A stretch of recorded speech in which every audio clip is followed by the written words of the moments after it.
great idea. Hey, welcome to Utilizing No Training. Here we go. 2-minute drill. Welcome.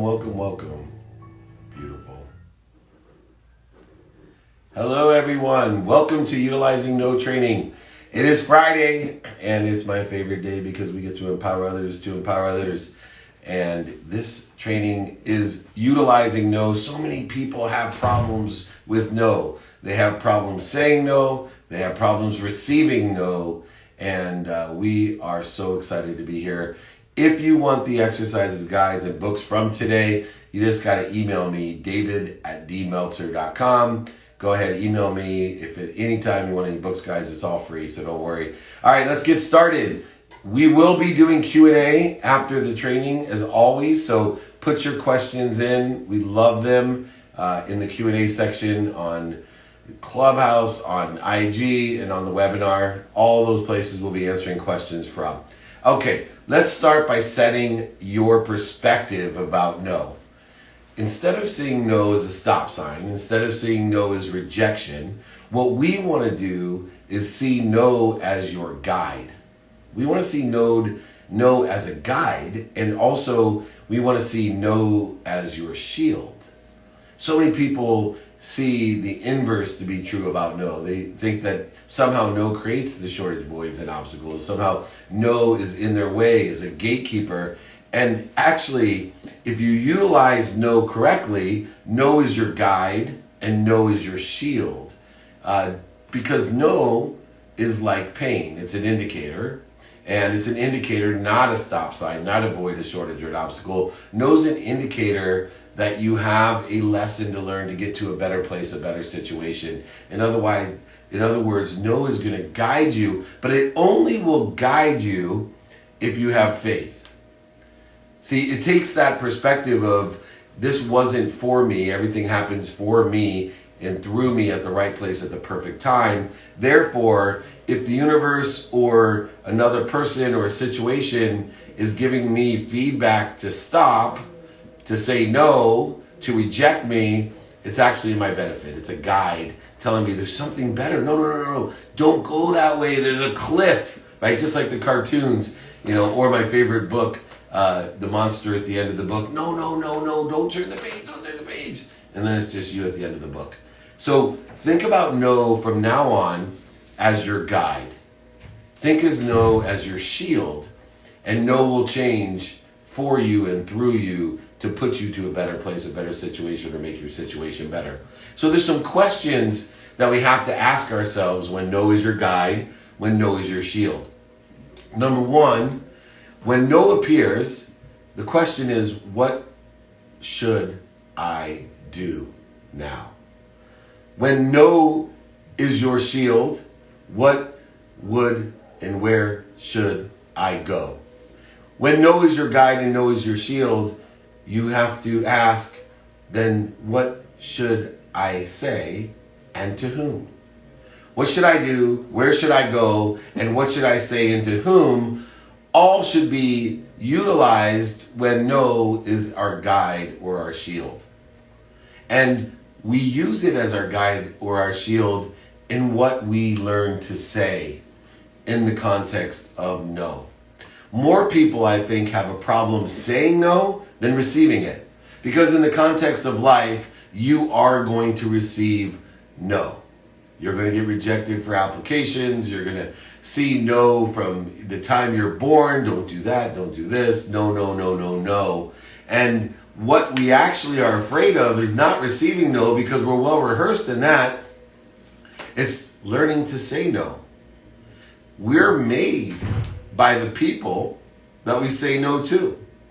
Because when we say no to others, we have to be clear of our own values, which means we're at least taking on one of the daily practices of taking inventory of those values, knowing who we are, knowing that we can't find outside of us what we don't find inside of us. So if something's not aligned with our personal values, our experiential values, our giving values and receiving values, then we can feel comfortable saying, no, that's not the direction that I should do, go, or say to whom. And so no now becomes that guide or a shield from what we don't want, what's missing, what other people want for us. And we can learn to say no and be confident that we don't have to be a people pleaser. We don't have to seek approval. Remember, when you're seeking approval, nobody's going to give it to you. When your goal or objective is to seek approval, people will want to distance themselves from you. Classic high school problems, right? Everybody, the kid that wants to be liked is always the one that's disliked. People distance themselves. Those who want to be approved are always the ones that are disapproved. And those who have found no to be their guide and their shield, and they know what to do, where to go, whom and what to say to, and are their authentic self with their own frequencies, ironically are the ones that everybody approves and loves and wants to be around.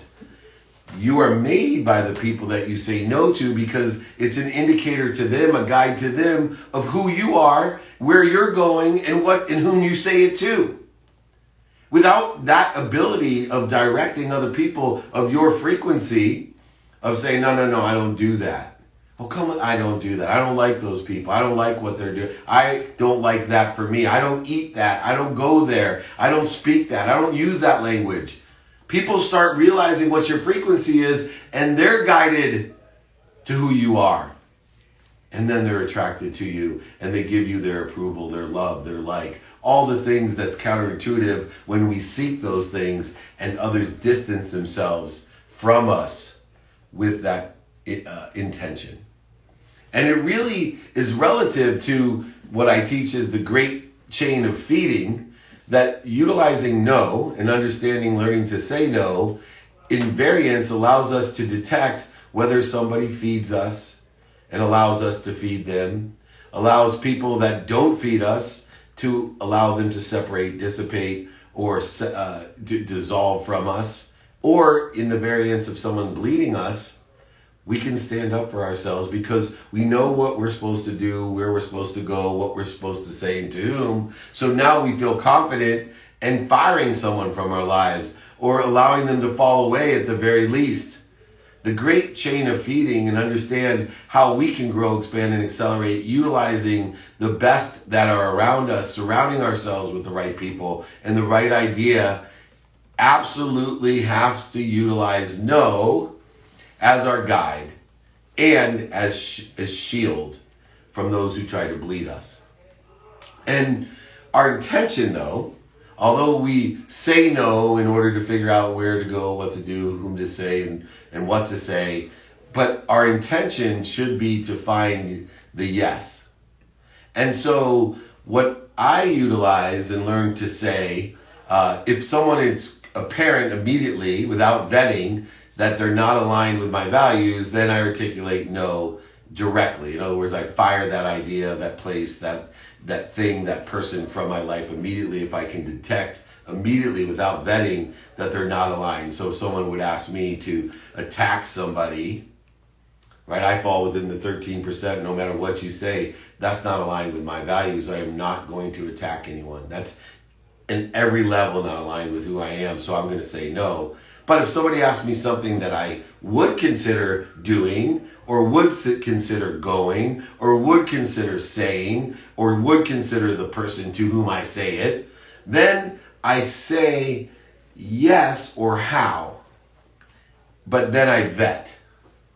And vetting is asking the hard questions. I have lost over $100 million not asking the hard questions. I had a neighbor of mine that had offered me to help me and teach me about real estate, and my wife, who learned this lesson far before me, said, why would he do that for you? I don't understand. Why would this? It doesn't make sense. It seems too good to be true, or it doesn't vet out in my mind. And because he was a friend and a neighbor, I was too afraid to ask the hard questions. That would have saved me or stopped me from learning the lessons that I ended up learning to be where I am today, as part of my journey, as part of my guide. But I didn't say no. And I learned very quickly in situations from losing everything that I have to ask the hard questions if I'm going to live in gratitude, forgiveness, and accountability. So many times I coach people, mentor them, and they get themselves into all types of difficulties because they didn't ask a hard question. They didn't ask a question because they were too afraid of hurting somebody's feelings who in the end is trying to hurt them. And very simply, if they just would have asked for certain documentation, certain proof, certain references, or just asked certain questions. I'll tell you what most people are afraid of asking, especially in a business situation, is about money. You know, my business partners, my associates, my mentees know that when I'm in the discourse of business and quantifying or articulating the quantifiable value to exceed what I'm asking for, I'm asking very, very hard questions under the context of yes and how. Yes, I'd like to do this. How are we going to do it? Now let me ask these hard questions about money, about quantifying, realistically quantifying questions. Even the businesses I'm in, I'll ask, one of the first questions, well, this is going like this, I got this deal in the how much have you made? How much have you collected? How much is in your bank account? These are hard questions to ask when you think that you're going to lose something by asking them, or hurt somebody's feelings by asking, or diminish your own credibility by asking a hard question. Trust me, you're not. You will gain the credibility and you will learn to find the truth faster by asking the hard questions, which is in essence utilizing no, by saying yes and how, but utilizing no as an activator, as a tool to vet people, to guide you and shield you for the best opportunities to answer the questions of what am I supposed to do, where am I supposed to go, whom am I supposed to speak to, and what am I supposed to say. And when we look at the no as a guide, but utilize yes and how to get to the no, we can go ahead and find statistical success by saying yes, how, and vetting with the hard questions. Do not worry about hurting someone's feelings, because they're going to end up hurting you if you don't ask the hard questions that may be offensive to them. Remember, there's no need to be offended, especially if you have the right answers. So ask the hard questions. One of the questions that I wish I would ask more still to this day is why. So when I'm in the context of making a decision, afraid to say no, so I'm saying yes and how, and then vetting, utilizing no as a shield or a guide, one of the key questions beyond money and quantifiable value is just asking why. Right? We can get to the core, and it exposes people when we ask, why do you do that? Why do you say that? Why did you go there? Why are you working with them? And all of a sudden, unless they have a really good memory, we can see who's most aligned with the truth and where that value is in the context of that truth. And so learn to ask the question, why? And through the question, why, especially in a situation where you feel this might be too good to be true. Now, this is, for me, a very touchy subject, because I believe my objective when I'm working with someone is to, one, only work month to month and be able or capable to guarantee profit or quantifiable value with everyone that I work, or you get your money back. Now, that type of guarantee, you can see no reason why you wouldn't want to work with someone if the timing is correct and the emotions are aligned. But at times, some people would look at that and say, that's too good to be true. And that's a fine line for me, because as someone who's providing value, I want it to be to the situation of 100% credibility and guarantee, but it can raise the red flags. If I was vetting myself, I would ask a lot of whys. I would ask to talk to other people and say, so, if this doesn't work out for any reason, I can get my money back. You're going to work month to month, not lock me in. Yes, you can talk to this. And if it vets out, we can be as close to that, but there's some situations that are too good to be true and goes far beyond a guarantee in a situation that may raise the flags for you to say no by asking why. So keep our common sense high if it's too good to be true. We need to decide when to say how.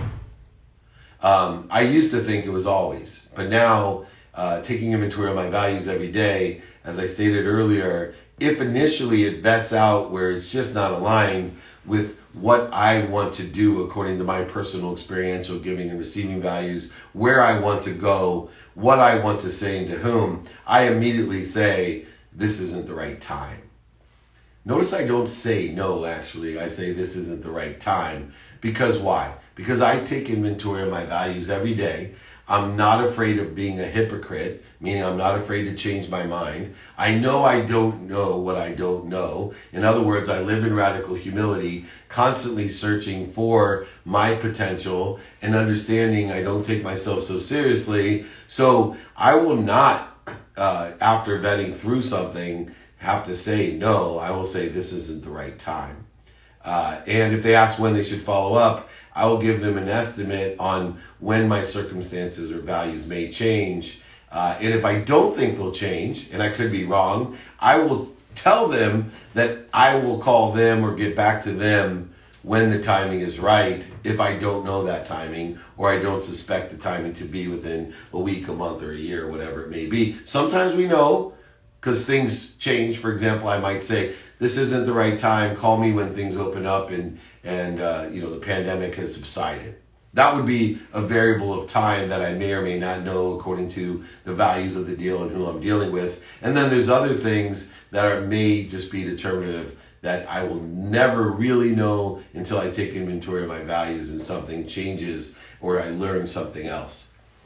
We need to use Eisenhower's matrix when we are saying no, because we need to know importance versus urgency and understand where to prioritize what we're doing, because sometimes we have to say no or when we vet because we don't have the bandwidth or the capability or resources in order to effectuate the ask. And so it's very important to incorporate the fourth of the daily practices, which is do it now, in order to stay present and ask myself, can I do it now? And if so, where is it falling within the priorities of importance versus urgency? I suggest to everyone, I'm happy to send it to you, david@dmeltzer.com, Eisenhower's Matrix of Importance. I utilize it in the respect of how to utilize time versus the activity I have planned and the activity I don't have planned. But utilizing that matrix, we can also decide when and how we say how and why and no. And utilizing that, it should give us confidence and comfortability behind being able to not be afraid to offend somebody else, not be afraid to be inferior or superior, not be afraid to hurt their feelings. And I can't tell you how many sales are made because great manipulative sales reps are capable of making you feel bad and afraid to say no. How many times have we done it? Oh, I don't want to say no. Oh, it's going to hurt their feelings. Oh, they really... Well, no, that's not what it is. It has to be, you need to know what to do, where to go, whom to speak to, and what to say. And if you can't have the quantifiable values aligned with yours, then you got to get down to this is not the right time. Or if you're completely divergent from your values, you can say no. All right, so that's saying no. Now is the easier one, receiving no. When we hear no, it doesn't feel good unless we can shift the paradigm or our perspective into knowing that no is a guide. It's an indicator to somewhere better or better position or making our situation better. It's a shield protecting us. It's the universe telling us, no. There's a better place to be. And so when people tell us no, or we get rejected from the school that we want to go to, or the job that we think is our dream job, or we don't get the dream house that we wanted, and I can't tell you how many times in my life and all the properties that I purchased that my wife was upset because we lost our dream house. Our dream house, oh, it got outbidded. Oh, they took it off the market. And guess what? There was always another dream house. There was a better dream house. Because no is just a shield. It is a guide telling us there's something better. I know you think this is what you want, but you don't know what you don't know. And no is pushing you to something better.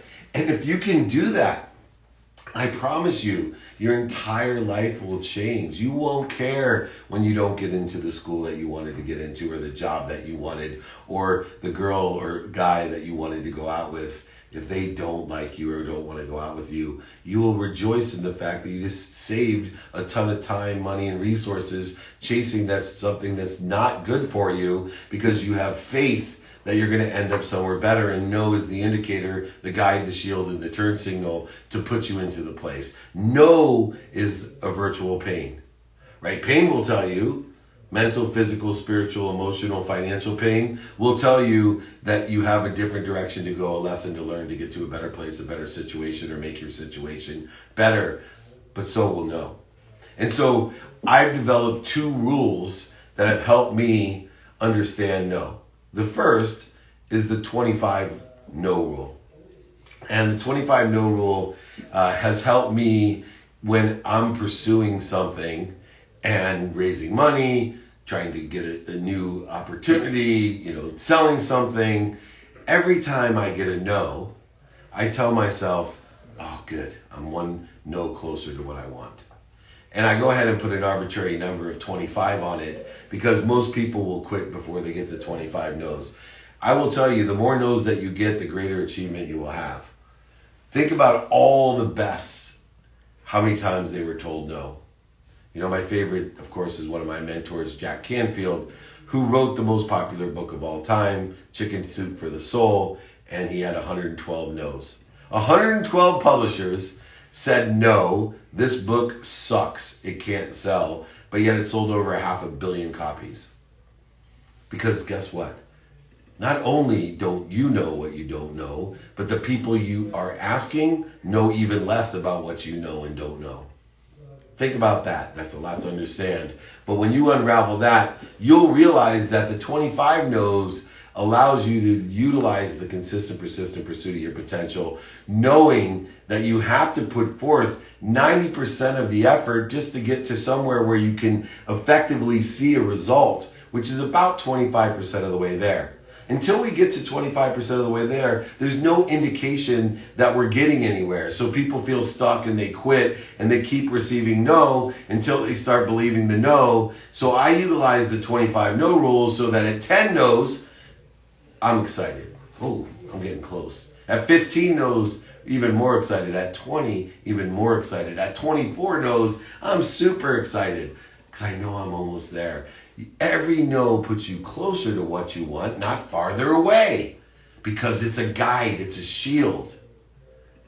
It is not an interference, a void, a shortage, an obstacle for you. It is a guide and a shield. So use the 25 no rule to allow yourself to work long.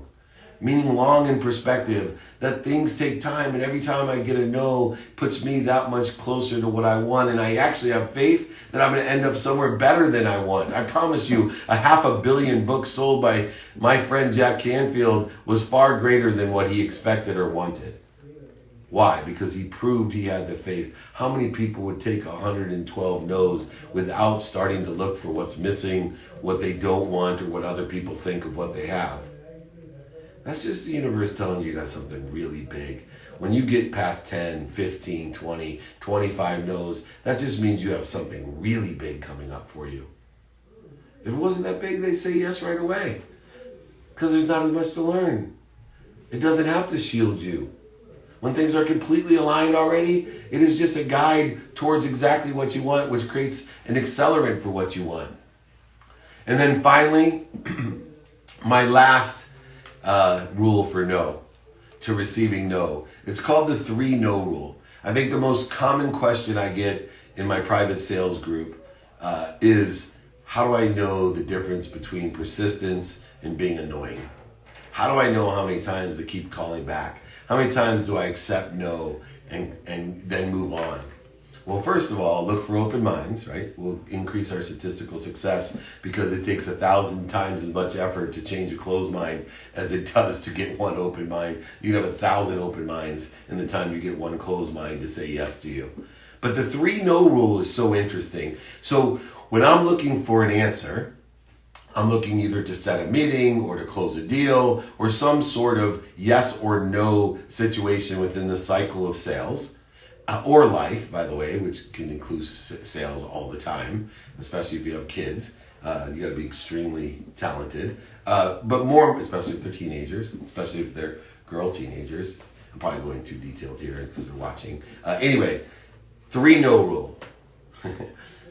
3-no rule says that when you receive 3 no's, now let me define no for you. No is not necessarily somebody actually telling you no. It could be you set up a time for the call and they don't show up, or something happens that you forget and don't show up. That's 1 no. It could be that their dog ate their homework. That's 2 no's. It could be that weather has taken down the phone lines, the internet lines. That's a 3rd no. Even though no one's ever actually told you they're not interested, I believe in the universal sense of no, that no is my guide. It is truly my shield. So if things don't work out in order to effectuate what I want, I consider that a no. And on the 3rd no, I have a standard communication. This is obviously not the right time. I would love to do business with you. I'd love to get this done. I'd love to set up this call. So if you still would like to move forward, please let me know when the time is right. 50% of the time, people will get back to me, and 50% of the time, I never hear from them again. Which one's more valuable? I'll tell you, for me, the people who never got back to me. Why? Because the people who do get back to me with the 3 no rules were going to get back to me anyway.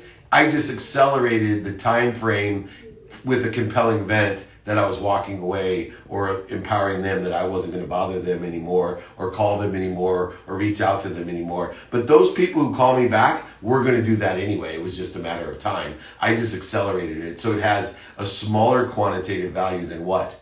I'll tell you, the people who said no to me or didn't get back to me after I leave that message, because those are the people that I used to waste all my time, emotion, energy, and money on chasing something that never would happen. Those are the 1,000 times of effort that it would take for me to convince or share a vision with. So utilize no. No is your guide. No is your shield. It is a turn signal, not a stop sign, not an obstacle, avoid shortage, or a mountain in your way. It will tell you where you need to go, what you need to do, what you need to say, and to whom. You do not have to be a pleaser. You can utilize no as how and why.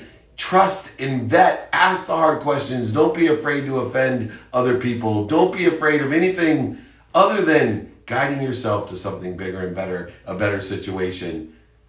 You don't need to seek approval. All you'll get is disapproval. And what you want to do is work within the context of the great chain of feeding. Feed those that feed you. Cut those out that bleed you. Utilize no as that shield, that guide. Utilize the 25 no rule to give you the right perspective, to get excited, to continue on. And then finally, the 3 no rule will increase your efficiency, effectiveness, and statistical success, allowing the laws of Goya and the universe in order to effectuate your statistical success. I promise you, no is your guide, no is your shield. Utilize it effectively. I appreciate everybody. All these questions have been coming in. Please give me more questions. If you want the guides, the books, the trainings, the exercises, any of them, just email me, david@dmeltzer.com.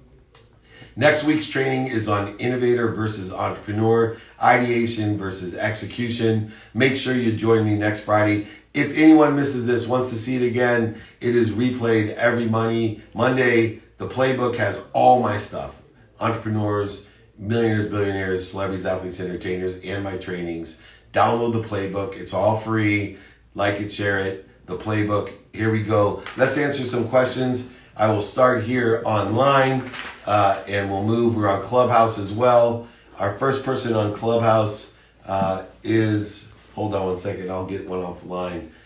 Matt Mendoza. All right, give me 1 second. Question online. How to believe in the world of more than enough when you feel like you haven't experienced it. So the 3 worlds that exist is a world of not enough, where you're a victim, everything happens to you. Then there's the world of just enough. None of these are determined on what you actually have. The world of just enough says that everything happens for you, not to you as a victim. There is no why me. There could be try me, but it's for you. It's scarce. It's limited. And usually in this world, people are buying things to be happy. They're giving to get as a negotiation or a trade. They're buying different things to be happy. They even buy things that they don't need. They buy things to impress people they don't even like. But to experience the world of more than enough is a potential.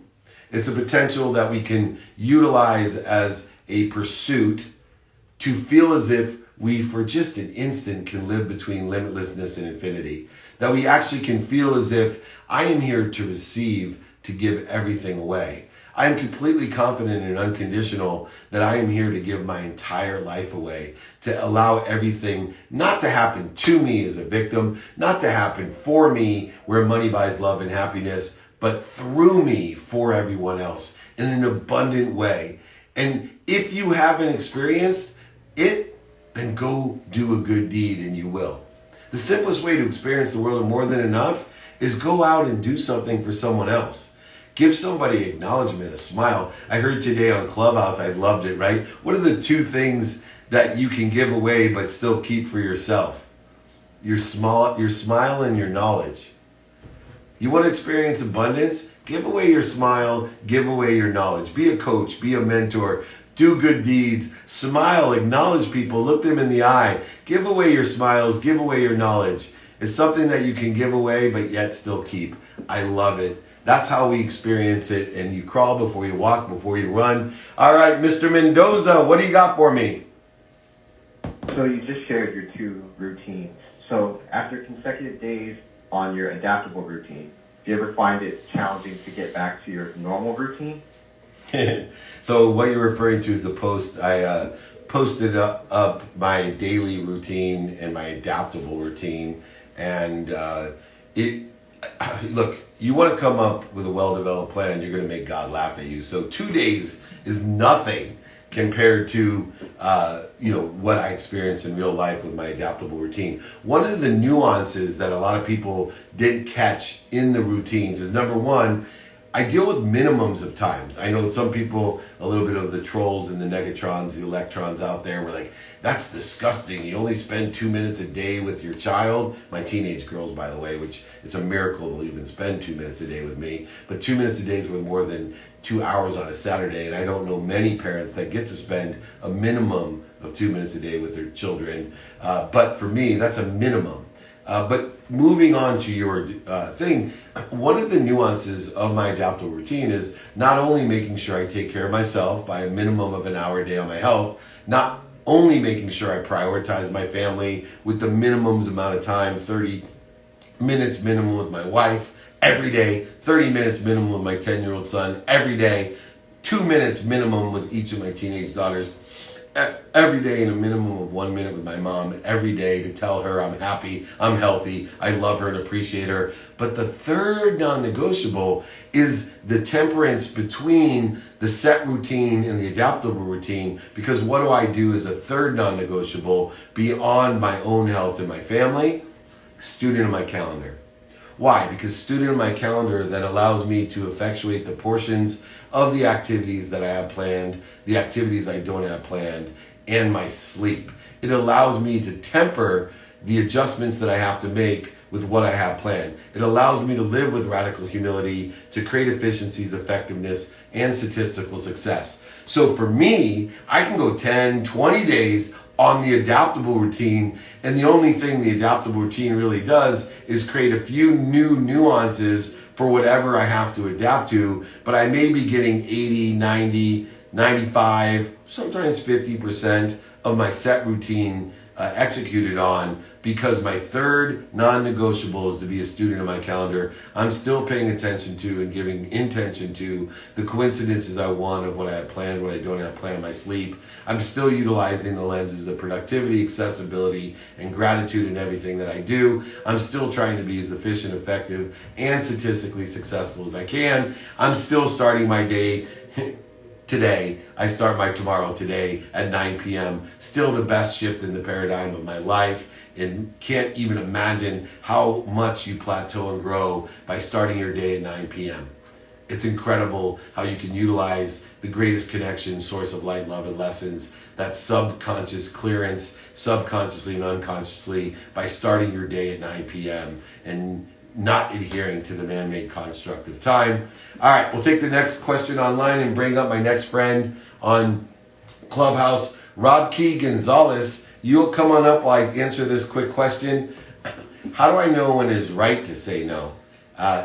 You will know if you have inventory of your values and you have vetted to the point where it's either aligned or not aligned with those values. So trust, say yes, and how.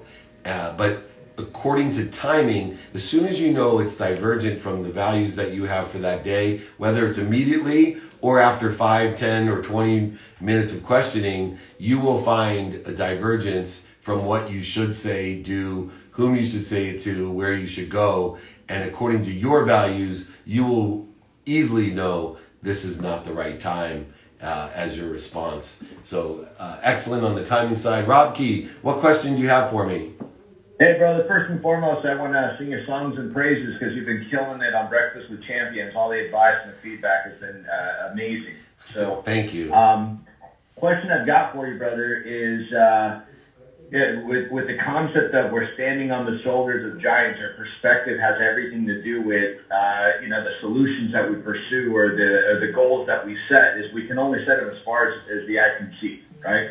Yeah. From your vantage point, what do you believe are the things that most of us should be keeping our eyes on, the things that we should be polishing up? Because from us, we're worried about, man, can I get up on time? Can I keep up with 9 to 5?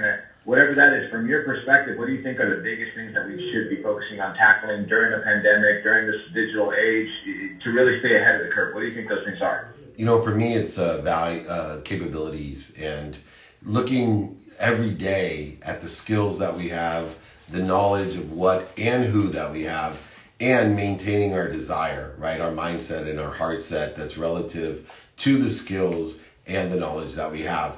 And if we do that, we're able then to efficiently and effectively align them with what's doing well today during the pandemic.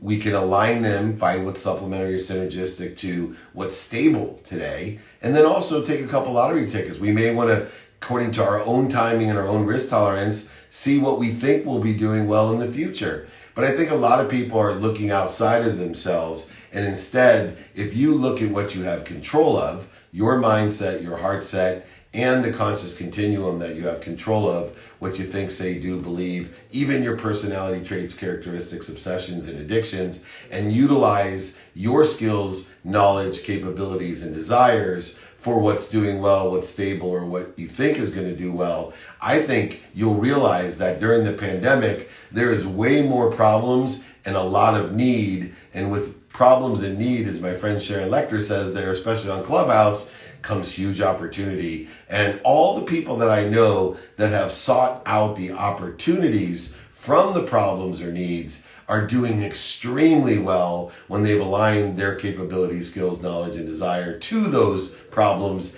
and needs. And those people that only saw the problems and needs and are looking at what's missing, what they don't have, or what other people think, have exactly what they were looking for as well.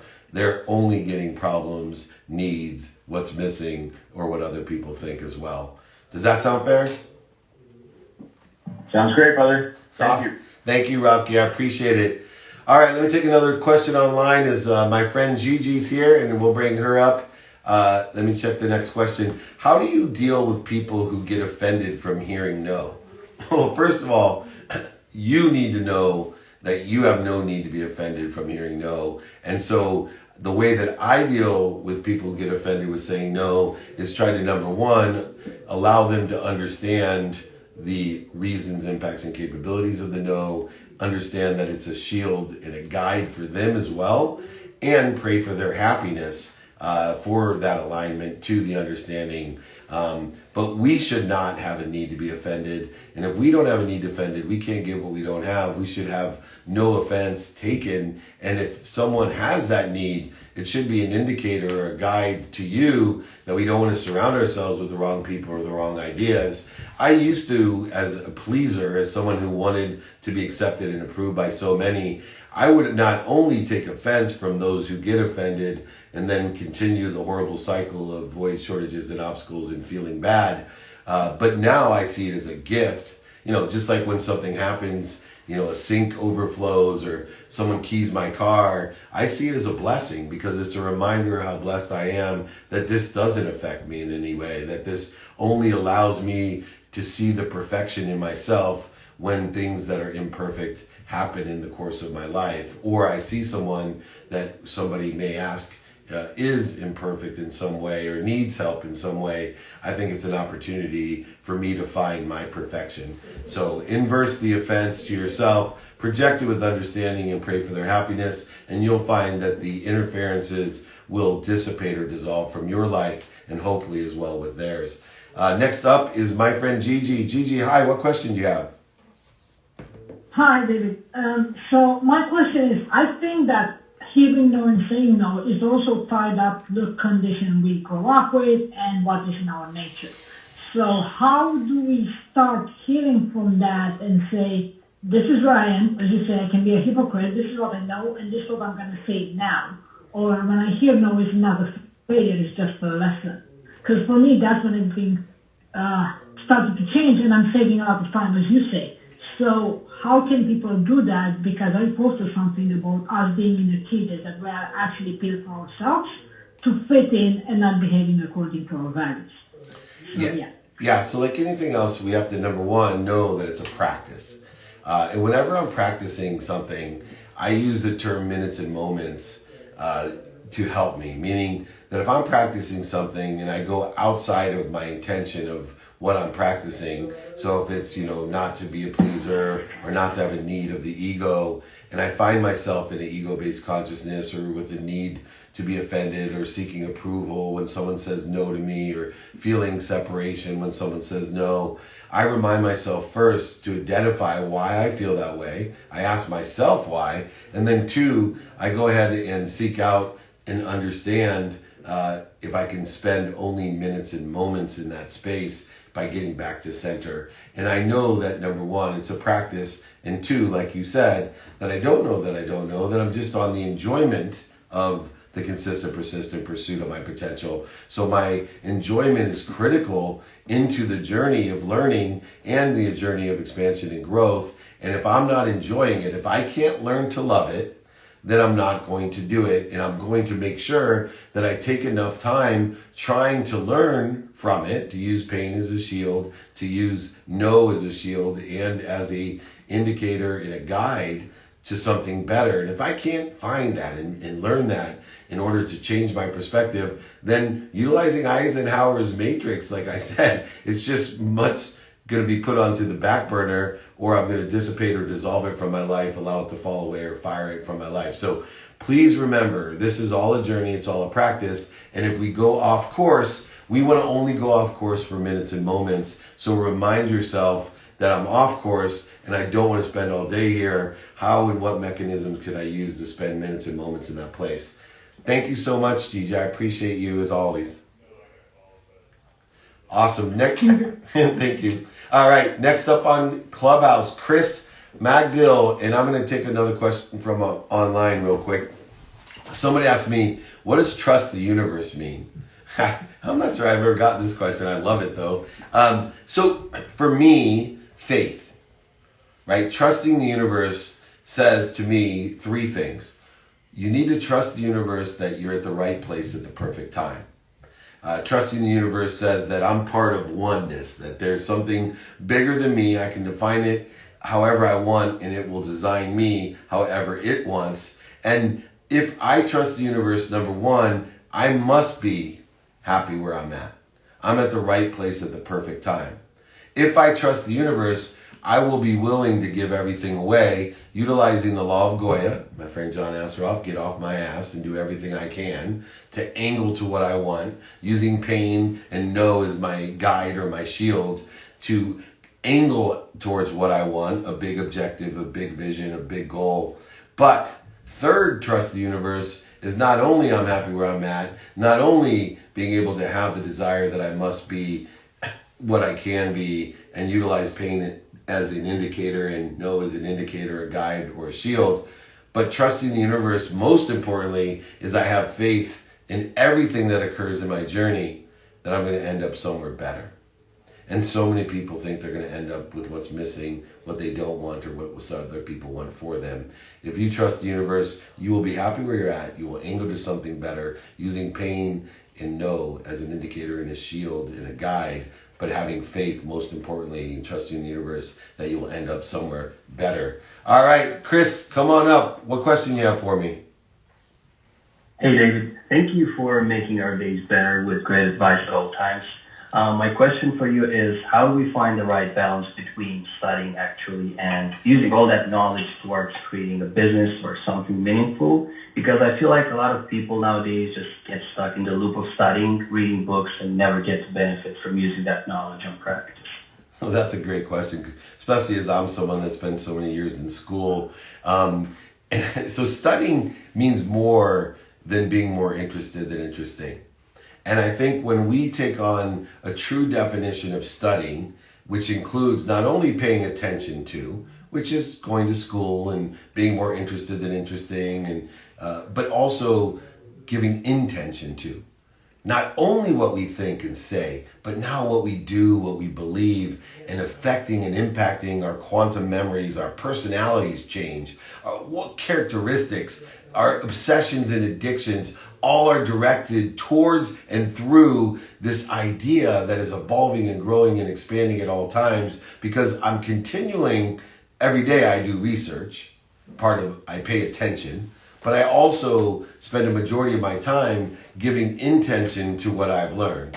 Giving intention is the key component of what you're talking about is missing in a lot of people, which is why they're stuck in just learning and learning and learning and never putting intention towards it. Remember, in order to effectuate luck, the mathematical equation of the universe of materialization and luck is what I pay attention to, what I research and study, and I give intention to, what I think, say, do, believe, and change within my quantum being so that my frequency changes by my personality, my characteristics, my obsessions and addictions, my desire. When that frequency goes out, now the coincidences that I want in my life happen. And that's the mathematical equation. And I think a lot of people, because of the way that we've constructed our education, because of the way our institutions formally produce education as simply attention, what we need to do is have the additive of intention by more exercises, trainings, more real life leaders and mentors and coaches in order to effectuate the coincidences, the expansion, growth, and acceleration that people desire in their life. That hopefully, in my mission of empowering others to empower others to be happy, is to make more money, help more people, and have more fun. So not only should you put the intention into it, but you should inspire and empower other people with that intention as well through coaching and mentorship. Thank you so much. Thank you. Thank you. These are great questions. All right, next up is another Matt. And Matt, I'm going to take a question online, and then I'll bring you up for that question. So get ready. The question online is, what no has had the biggest impact on your life path? For me, it was my wife. 2 years before I went bankrupt, when she told me at 5:30 in the morning after I came home wasted with partying with Little John at the Grammy Awards, told me she wasn't happy and that she was leaving, that I needed to take stock in who I was, what I wanted to become.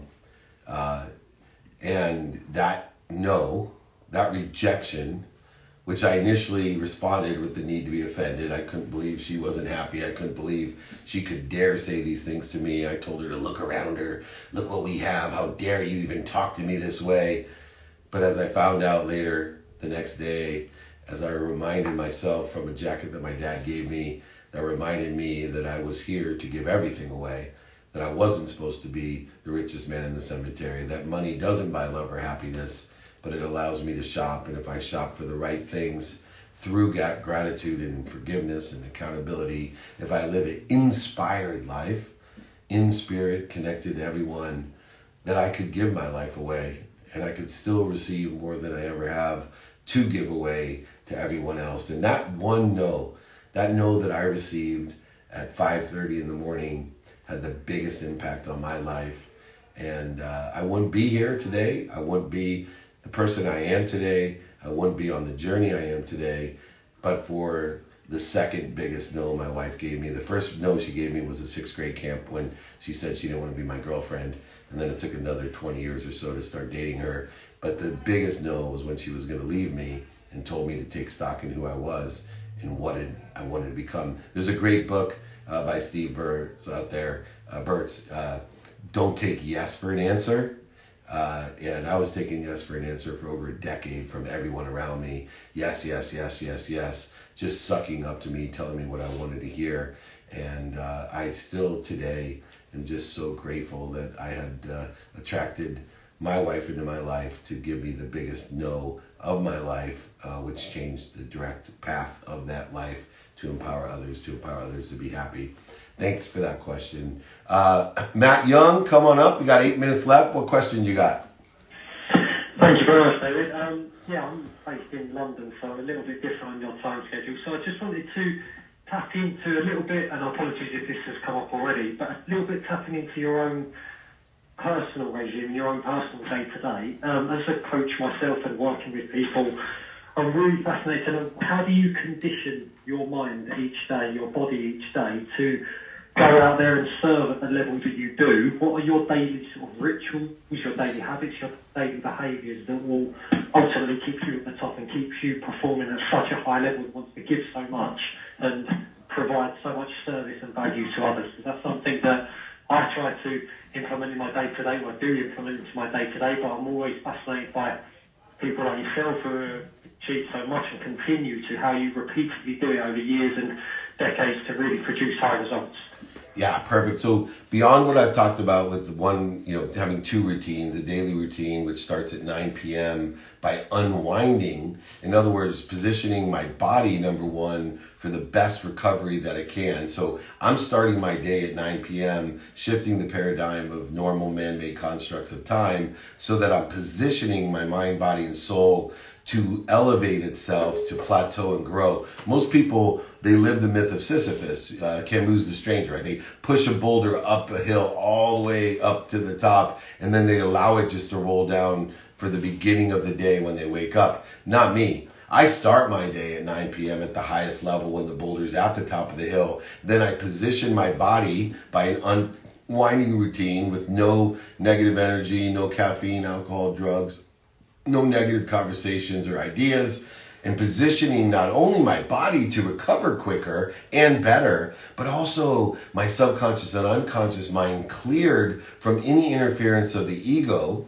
that would allow me to feel exhausted, worn out, or emotionally drained when I actually wake up in what other people call their morning, what I call 8 hours into my day. And when I do that, I immediately go into meditation, not to get to my center, because I've utilized 8 hours via an unwinding routine in order to effectuate a meditative state of connectivity with the greatest source of light, love, and lessons. So when I go into meditation at 4 a.m. when I wake up, I'm actually utilizing that as a baseline to transform me from the subconscious and unconscious frequency down into my conscious frequency so that I can execute during the day with a high level baseline that I'm plateauing and growing from, so that when my ego and my ego-based consciousness creates a need to be offended, right, separate, inferior, superior, anxious, frustrated, angry, all of these things that get into my way and waste my time, resources, money, and relationships,